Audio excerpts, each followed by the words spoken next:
Hey all, it's hot. It's hot in Redding.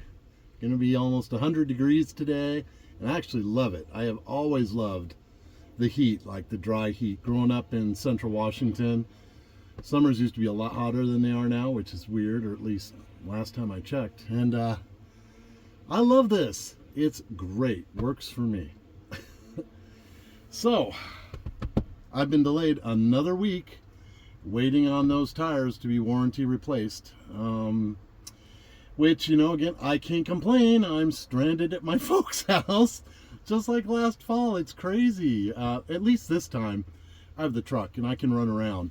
Can't really do highway speed till I get the tire replaced up front there, but still, it's nice to be able to have my mobility and go other places for the day and stuff that are local. So, I've really been exploring Redding, and it's a really nice little town.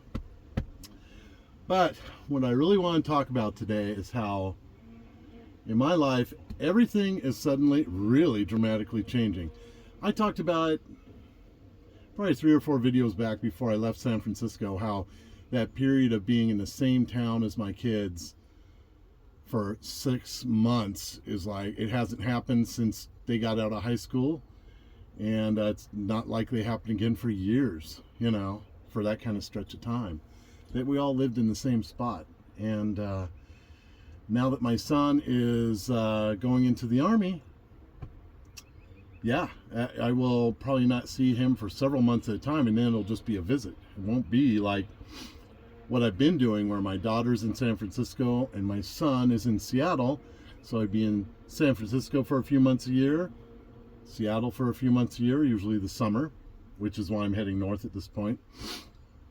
Now with him not there, it changes a lot of the dynamics, and I've had to look at, okay, it was a no-brainer why I was going north-south like that with the seasons, to get to spend time with my kids in between doing portraits at shelters and all that stuff. And I have a lot of shelters I shoot for in Seattle, so I don't foresee a time until I go to South America, ultimately, Central and South America, which will be more when I'm in my Social Security years, because I just don't have enough support to do that yet. But until that time, I will still come up to Seattle in the summer, because I've got portraits to do up there. I got family and loved ones up there. But yeah, now that I'm not going to get to see my son, once a week while I'm there, it opens up a new possibility. And the strange thing is, I've been wanting to travel different roads and go different places for different seasons. But I have not been willing to break that routine, because I need to see my son and my daughter and the people I love in those places. So, but now that's shifting a little. I'm realizing, wow, I can do this differently now. Yeah, I'm going to swing through Seattle. I'm going to do all that. But I can go other places for the summer and explore different parts of the country. And that's kind of exciting. Well, it is exciting, but at the same time, the fact that the reason for the change is that, I won't get to see my son on the regular anymore, is definitely pulling on me. It's like, wow, okay. Even though I live in a truck and travel and, don't have a home base of any real home base, home for me is where my kids are. And when I'm with them, I feel home. And when I'm with my dad and Kathy, my stepmom, then I'm home. But those periods are brief. And now that one of those is being taken out, a big element, my son, it feels so, well, it's not a real good comparison, but in a lot of ways it's like when my mom passed away. I mean, it's not at all like that, but there's a certain element of it that is, that someone you love to see, someone you felt very compelled that this is not a discussion. I'm going to be there for that person. I'm going to be where they are for that time every year. Once that's pulled out of the picture, all of a sudden you're like, whoa, okay, I can do it different.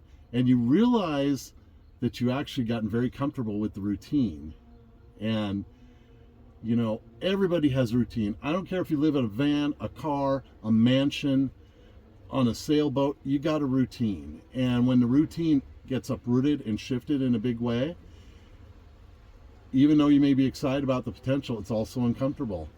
And isn't that wonderful? Seriously. you know, you can't have new experiences, you can't grow without being uncomfortable. And so having a door swung wide open that was not open before, it has all those elements of being inspiring and exciting, and at the same time disconcerting, and so I'm kind of in that place mentally. I'm as soon as I get the tires replaced, which should be next week, I'll be rolling north.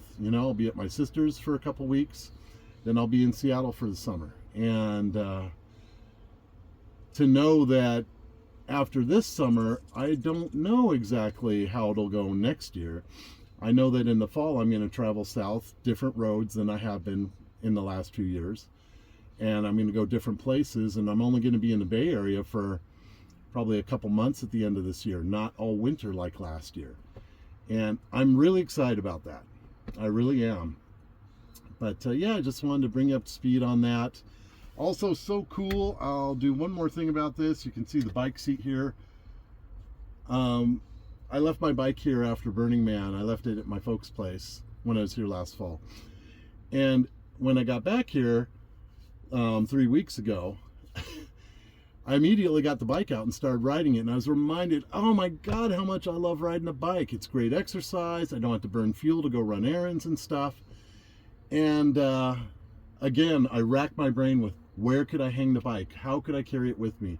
And I've never been able to figure out a way to do it because I can't put it on my front bumper because I'm opening that hood every couple days to check something. So it'd be a pain in the ass there. Doesn't fit on the fenders. Didn't fit on the back door anywhere because the door swings out to the right. This rack, spare tire rack, swings out to the left. There was nowhere. Putting it on the roof would be too tall, and it's too dangerous getting it up and down off the roof because it's a heavy bike. And then the tire thing happened, and I had to take off my spare tire, which means taking off my tire cover that was on the spare tire. You'd probably seen it in other pictures. Really nice tire cover. And the tire cover stayed off because I'm waiting weeks for these replacement tires. And I literally got home from a bike ride a few days ago, and I opened the gate and I walked to the back of the truck, and there's my spare tire on the rack with no cover on it. And all of a sudden it hit me, oh my God, I wonder if I could hang the bike vertically off the tire and just strap it up tight to it, and it would work. Because the carrier is designed, the hinge on this spare tire carrier can carry 2,000 pounds, so weight is not a problem. So I hoisted the bike up, put it up against there, and it hangs off the pedal perfectly. And the amazing thing about this is it took the pain in the ass problem of waiting weeks for a simple tire replacement to keep that tire cover off my tire long enough for a new idea to hit me. And I just want to make a point of that too, that in this case, again, something that was a negative, having to wait and wait and wait for the spare tire, for the tire replacement, became a positive. It created a new opportunity to see one element of my rig differently that opened up a new possibility, and now my bike gets to go with me everywhere I travel. And I am so thrilled with that. So next time you got something that's being a pain in the ass, you're frustrated about it, take a global look at everything around it. If it changed an element of what you're doing, look at things in a new light. Take that opportunity to see your stuff or your situation from a different perspective, and you may find a wonderful new opportunity. As a matter of fact, you probably will find a wonderful new opportunity. So wow, it's a one-take video this week. There'll be one little cut in here. I'm going to show you how the bike mounts on the rack, and you're probably going to think, well, duh, Rich, you should have thought of this years ago. It's that obvious. But because there was a tire cover on there, and I knew I couldn't jam my bike into a tire cover even if I had thought of it, just because that cover was on, it didn't occur to me to try this. Because the straps have to go through the spokes of the wheel around the bike, and you can't do that with a cover in place. So my subconscious mind just didn't even think of it. Aren't we amazing? So there you go. God willing, the next time I post a video, I'll be on the road to Olympia. So y'all have a great weekend. Thank you so much for watching.